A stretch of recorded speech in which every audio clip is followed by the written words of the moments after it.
Hello, नमस्ते, प्रणाम। मैं अजय मिश्रा फिर एक बार आपके समक्ष हाजिर हूं, कह के रहेंगे कि अगले वीडियो के साथ।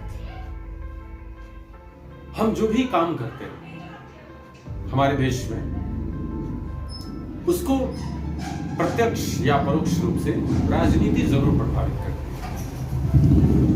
चाहे वो शिक्षा की बात हो, चाहे वो स्वास्थ्य की बात हो, चाहे वो रोजगार की बात हो, हर जगह राजनीति का भरपूर हस्तक्षेप है। अभी एक नई चीज जुड़ी है इन सभी चीजों में। 2021 ये साल, और इस साल में जो हर 10 साल बाद जनगणना होती है, उस जनगणना का ये साल है। 2011 के बाद 2021 में ये जनगणना का वर्ष है, और इस जनगणना के वर्ष में राजनीति ने एक नया शिगुफा छोड़ा है, जातिगत जनगणना। देश के 28-29 राज्य, 7 से 8 केंद्र शासित प्रदेश, लेकिन ये मांग उठी बिहार राज्य के मुख्यमंत्री के द्वारा कि देश में जो इस बार की जनगणना हो रही है 2021 की, वह जातिगत होनी चाहिए। पूरे देश में जातियों की गणना होनी चाहिए कि कौन सी जातियां कितनी हैं। जातिगत जनगणना हमारे देश में जो जानकारी है उसके हिसाब से सिर्फ एक बार हुई है 1931 में, और उसी के आधार पर आज तक सरकार नीतियां बनाती आ रही है। आजादी के बाद जवाहरलाल नेहरू को भी लोगों ने यह सलाह दिया, जब वो प्रधानमंत्री थे, कि जनगणना जो हो वो जाति पर आधारित हो, तो उन्होंने सिरे से इस बात को खारिज कर दिया, ये कहते हुए कि इससे सामाजिक वैमनस्यता फैलेगी। यकीन मानिए, जातियां उत्तर प्रदेश और बिहार का स्याह सच है, और इन जातियों के वैमनस्यता के फलस्वरूप जो जातीय वर्चस्व की लड़ाइयां हुई है, उसमें बिहार ने एक पूरा काला अध्याय देखा है।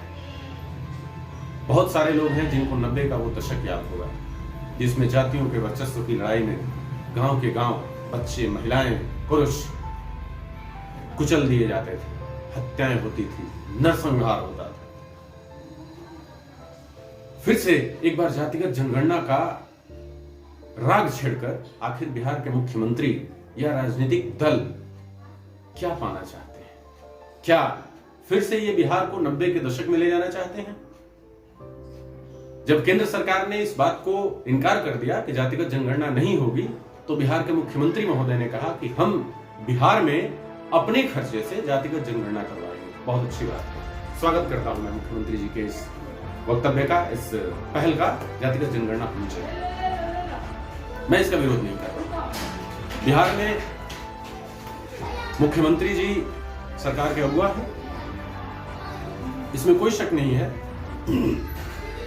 कि उनके पास संसाधन है, और संसाधनों से वो हर वो काम जो करना चाहते हैं कर सकते हैं, बेहतर तरीके से कर सकते हैं। मेरे मन में एक दो सवाल है। अदना सा जनप्रतिनिधि, वार्ड पार्षद और मुखिया से लेकर विधायक और सांसद तक के पास जातियों की पूरी लिस्ट रहती है कि किस जाति के कितने लोग उनकी कॉन्स्टिट्यूएंसी में हैं। तो मुख्यमंत्री जी को अचानक से इसकी जरूरत क्यों पड़ गई कि वो जनगणना करवाना चाहते हैं? प्रश्न है मेरे मन में। याद रखिएगा, मैं जातिगत जनगणना का विरोध नहीं कर रहा हूं, मेरे मन में सिर्फ प्रश्न है। मैं उन प्रश्नों को आपके समक्ष रख रहा हूं, ताकि आप भी सोचें कि ये चीजें कहां तक जायज और नाजायज है। अचानक से कौन सी ऐसी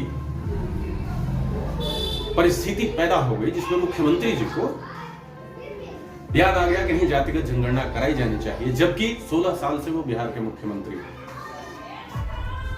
दूसरी बात, अगर जातिगत जनगणना होती है तो मुख्यमंत्री जी के पास कौन सी ऐसी योजना है जिस योजना के तहत वो जाति विशेष का कल्याण करेंगे? जैसे मैं आपको एक उदाहरण दे रहा हूं। बिहार में मुसहर जाति 2 से 3% के बीच में है। हरिजन जो है वो लगभग 6% है। ये कोई ऑथेंटिक डेटा नहीं है, एक जो कई तरह के चुनाव आयोग का जो आंकड़ा है, कई तरह के जो सर्वे हैं, कई जगह से मैंने देखा और एक मोटा मोटी मैंने जो अंदाजा लिया, तो 3% मुसहर है। तो क्या मुख्यमंत्री जी के पास कोई विशेष योजना है कि इन 3% जो मुसहर जाति के लोग हैं इनको मुख्य धारा में वो लाएंगे? पिछले 70 सालों में रिजर्वेशन दिया गया, स्वागत है रिजर्वेशन का, लेकिन क्या उस रिजर्वेशन से उस वर्ग को फायदा पहुंचा जिस वर्ग को फायदा पहुंचाने के लिए रिजर्वेशन का सिस्टम इस देश में इंट्रोड्यूस किया गया था? मैं जिस गांव का रहने वाला हूं, वहां हरिजन और मुसहर दोनों की आबादी अच्छी खासी मात्रा में है। हरिजन में सिर्फ एक परिवार ऐसा है जहां नौकरी वाले 2-3 लोग आपको मिलेंगे। बाकी पूरा हरिजन समाज जो है मेरे गांव का, कहीं भी किसी को भी कोई सरकारी नौकरी नहीं है। मुसहर में आज तक मैं बता रहा हूं आपको, आज तक वो उनके बच्चे स्कूल तक नहीं जाते हैं। तो क्या मुख्यमंत्री जी के पास कोई ऐसी योजना है कि उन लोगों को स्कूल भेजेंगे, उन लोगों को सरकारी जो नौकरियां हैं वहां पर जगह मिलेगा? बिहार में राजनीति जाति से इतर कभी सोचती ही नहीं है और हमारे मुख्यमंत्री जी भी उसी कड़ी में एक कदम आगे हैं। पिछले 35 सालों में बिहार में जो भी सरकारें रही है, यकीन मानिए सामाजिक संरचना के क्षेत्र में शिक्षा, स्वास्थ्य, रोजगार, इन 3 क्षेत्रों में इनकी भूमिका नगण्य रही। तो जब इनकी भूमिका नगण्य होती है तो ये राजनीति की खासियत होती है कि जब राजनीति की भूमिका मौलिक क्षेत्रों में नगण्य होने लगती है तो राजनीति लोगों का ध्यान भटकाने की कोशिश करती है। और जहां तक मैं समझता हूं कि हमारे मुख्यमंत्री जी जो बिहार के हैं वो जातिगत जनगणना के द्वारा लोगों का ध्यान भटकाना चाह रहे हैं, क्योंकि पिछले 16 सालों में शिक्षा, स्वास्थ्य और रोजगार के क्षेत्र में उनकी उपलब्धि 0 है, बड़ा सा 0। अब इस बार का जो चुनाव उन्होंने जीता, सारे तिकड़म, सारे गलत हथकंडे अपनाए गए चुनाव को जीतने के लिए। मुख्यमंत्री जी को लगा कि सत्ता की जो हनक होती है वो हनक गिर रही है। उस गिरती हुई हनक को बचाने के लिए ये एक शिगुफा छोड़ा गया कि जातिगत जनगणना होगी। हकीकत यही है कि मुख्यमंत्री जी दिखाने की कोशिश कुछ और कर रहे हैं। चाहते हैं वो कि वो दिखाए कुछ और, लेकिन दिख कुछ और रहा है। बार बार मुख्यमंत्री जी बात करते हैं देश के महापुरुषों की। मुख्यमंत्री जी को मैं एक देश के महापुरुष राष्ट्र कवि दिनकर के रश्मि रथी की के द्वितीय सर्ग की कुछ 2 पंक्तियां सुनाना चाहूंगा। जाति जाति रटते जिनकी पूंजी केवल पाखंड, मैं क्या जानूं जाति हैं ये मेरे भुजदंड। कर्ण कहते हैं जब उनसे पूछा जाता है कि आपकी जाति क्या है, मुख्यमंत्री जी कौन सी दुनिया में जी रहे हैं, आप बिहार के मुखिया हैं। गोस्वामी तुलसीदास लिखते हैं, मुखिया मुख सो चाहिए, खान पान को एक, पाले पोसे सकल अंग, तुलसी सहित विवेक। आपका काम बिहार के लोगों को जातिगत रूप से तोड़ना नहीं, उनको जोड़ना है, क्योंकि आप बिहार के निजाम हैं।